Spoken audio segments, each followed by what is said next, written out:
हमारे सोसाइटी में पर्टिकुलरली, क्योंकि हमारे जो एक सोसाइटी का एक रवैया बना हुआ है दैट एक बच्चे की, एक स्टूडेंट की success has been align to exams, कि अगर आप एग्ज़ाम्स में अच्छा नहीं करेंगे तो आप सक्सेसफुल नहीं हो सकते। तो उसकी वजह से एग्ज़ाम रिलेटेड एंग्जाइटीज़ बहुत ज़्यादा हैं and I am sure you're a student, I have been a student myself. तो हम कहीं ना कहीं इससे ज़रूर गुजरे हैं। तो how can therapy help gauge through exam anxiety, अगर बात की जाए तो? वैसे एग्ज़ाम एंग्जाइटी होती है क्योंकि हमें बहुत प्रेशर होता है हमारे अंदर। तो पहले तो हमें अपने माइंड हमें ये चेंज करना है कि हम प्रेशर डालें लोगों के ऊपर, क्योंकि अगर हम प्रेशर नहीं डालेंगे तो फिर एंग्जाइटी भी कम होगी, क्योंकि प्रेशर के साथ कोई भी काम नहीं कर पाएगा।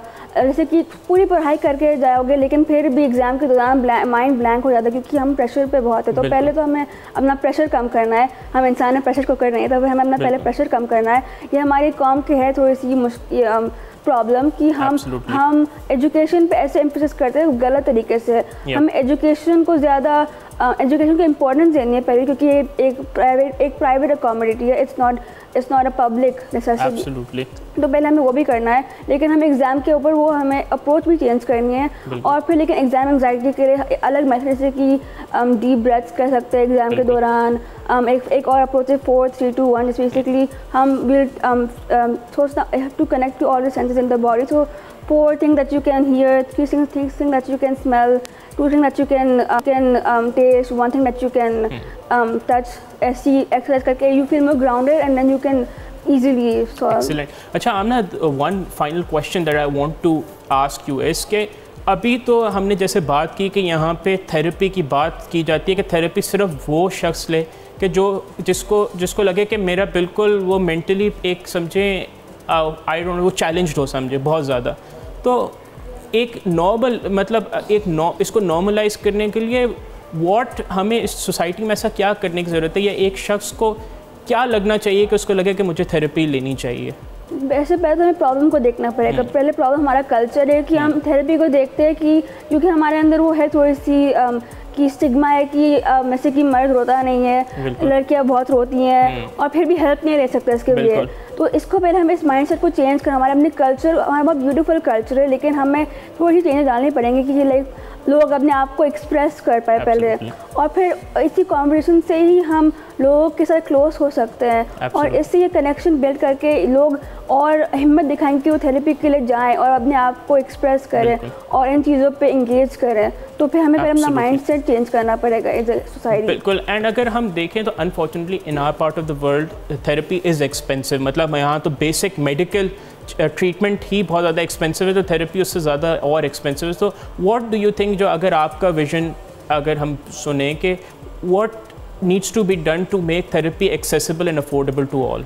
पहले तो हमें हेल्पलाइन सेट करनी चाहिए, क्योंकि जो हेल्पलाइन हमारे पास है वो बेहतर हो सकती हैं। They can be more publicly accessible. उस एडवर्टाइजमेंट करने पड़ेगी इफ़ यू नीड हेल्प। जैसे कि यूएस में है कि वो होती है, गूगल में यूएस हेल्पलाइंस होती हैं, कनाडा की हेल्पलाइंस होती है। तो हमें पाकिस्तान की हेल्पलाइंस को और रिवर्क करना पड़ेगा ताकि लोग एक्सेसिबल घर से कर सकते हैं। अगर फॉर एग्जांपल किसी को कोई थॉट्स है तो फिर वो इजीली इसको वोकलाइज कर सकते हैं। और सेकेंडली इसको हम थेरेपी को हमें फ्री सर्विसेज की तरह भी देना चाहिए फॉर पीपल जो अपने आप को बेहतर करना चाहते हैं लेकिन वो कर नहीं सकते क्योंकि उनके पास वो अफोर्डेबिलिटी नहीं है। एब्सोल्युटली नहीं, और एब्सोल्युटली करेक्ट। और क्योंकि ये ऐसी चीज़ें जिसको नॉर्मलाइज सिर्फ जब ही किया जा सकता है जब उसको एक्सेसिबल बनाया जाए। अनफॉर्चुनेटली हमारे मुल्क में बेसिक हेल्थ ही जो है इतनी ज़्यादा एक्सेसिबल अनफॉर्चुनेटली नहीं है। तो थेरेपी तो it's may be a step और टू फार फ्रॉम दिस। आमना, आखिर में if I would ask you, अगर मैं आपसे कहूँ अगर आपका कोई मैसेज हो लोगों के लिए इस हवाले से कि वो मेंटल हेल्थ, अगर किसी को कोई मेंटल हेल्थ इश्यूज़ हों तो उसको और ज़्यादा ट्रॉमेटाइज ना करें बल्कि उसको और ज़्यादा अकोमोडेट करें, और किस तरह वो लोग अपने रवैयों को किस तरह लोगों को बदलना चाहिए ताकि इन चीज़ों को नॉर्मलाइज़ किया जाए, इन टॉपिक्स को? पहले तो हमें लोगों को पुश नहीं करना चाहिए क्योंकि हम as a society we very pushy कि हम बताओ क्या हो रहा है, क्या मसला है। कुछ लोग बहुत ही शाय होते हैं, कुछ बहुत पर्सनल होते हैं, इंटीमेट होते हैं, तो उनको पुश नहीं करना चाहिए वरना वो गलत तरीके से लेके they might go even further down the drain. तो हमें पहले उनको पुश नहीं करना चाहिए, हमें उनको एक वेलकमिंग स्पेस उनके लिए बनानी चाहिए। और हमें ऑल्सो हमें जेंटल होना चाहिए लोगों के साथ, क्योंकि हम ऐसे बहुत अग्रेसिव हो सकते हैं कभी कभी क्योंकि हमारी कंसर्न मिस ट्रांसलेट लेकिन हो सकती है क्योंकि हमको ज़्यादा एग्रेसिव हो जाता है। तो हमें काम जेंटली उनको समझाना पड़ेगा कि we are there for you, हमें आपकी हेल्प करनी है, हम कैसे कर सकते हैं। तो फिर वो उनको कंट्रोल भी देता है कि वो क्या बोल, क्योंकि हम वी कांट डू मच क्योंकि हम प्रोफेशनल्स नहीं हैं, लेकिन we can help our friends और फैमिली बाय टेलिंग देम कि we can help you, tell us what to do, हमें बताओ कि हमें क्या करना है, हम कैसे अपने आप को बेहतर कर सकते हैं। सब्सक्राइब करें और बेल दबाएं ताकि कोई खबर रह न जाए।